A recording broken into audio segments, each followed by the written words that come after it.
Il y a une population, professeur Alain Fischer, dont on parle peu, ceux qui ont entre 65 et 74 ans, sans comorbidité, c'est beaucoup de Français, c'est la phase 2 de la vaccination. Je suis allée voir là sur le site du gouvernement avant votre arrivée, il y a marqué « Dès que possible, vaccination ». Est-ce que vous pouvez être plus précis ce matin ? Oui, malheureusement, c'est pour l'instant...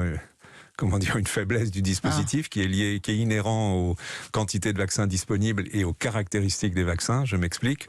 La quantité de vaccins ARN disponibles augmente, mais n'est quand même pas encore telle qu'elle soit sans limite, loin de là. Donc la population des plus de 75 ans et des patients avec des maladies chroniques très sévères et à très haut risque reste absolument prioritaire. Un certain nombre d'entre eux ont encore besoin de ce vaccin. On entend à juste titre certaines frustrations sur les prises de rendez-vous. Donc cette population reste absolument prioritaire. Et d'autre part, le vaccin AstraZeneca... Mais vous ne pouvez pas donner de date pour l'instant. Attendez, je vais y arriver. Je finis l'analyse.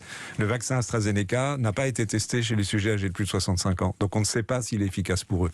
Donc la position raisonnable, c'est de ne pas leur proposer.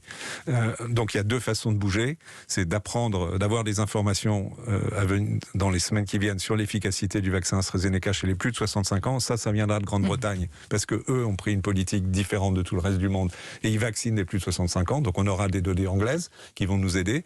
Et d'autre part, bien sûr, c'est l'attente des autres vaccins. Il y a un autre vaccin à adénovirus, vaccin dit Janssen, qui devrait probablement commencer à être livré en début avril. Donc l'objectif, pas une promesse, mais l'objectif, c'est que ces personnes de 65 à 74 qui légitimement attendent avec impatience la vaccination devraient pouvoir commencer à être vaccinées début avril.